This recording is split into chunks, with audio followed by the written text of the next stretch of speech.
جب بھی امت کے کسی بھی حصے کو کہیں پر بھی تکلیف پہنچے، کسی قسم کی تکلیف بھی پہنچے، تو نبی کریم صلی اللہ علیہ وسلم نے مسلمانوں کی پوری اجتماعیت کو، یعنی پوری امت کو کجسد واحد فرمایا، ایک جسم کی طرح. تو فرمایا کہ اذا اشتکا بعضہ اشتکا کلہ، کہ انسان کا جسم ہے تو اگر اس کے جسم کے کسی ایک حصے میں درد ہوتا ہے تو اس کی تکلیف پورے جسم کو ہوتی ہے. یہ نہیں ہوتی کہ انگلی میں بھی اگر آپ کے درد ہے تو آپ کا پورا جسم اس درد کو محسوس کر رہا ہوتا ہے، پورا جسم مشکل میں ہوتا ہے. تو آپ نے فرمایا کہ یہ مسلمان اس طرح ہے.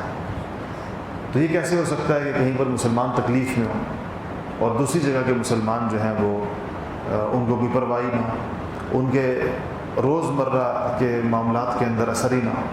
گزر رہی ہو، نہ ہمیں اس کا احساس ہو، نہ ہمیں اس کا ادراک ہو، نہ ہمارے دل میں اس کا درد ہو، نہ اس جگہ پر اپنے آپ کو رکھ کر کہ اس جگہ ہم بھی ہو سکتے تھے.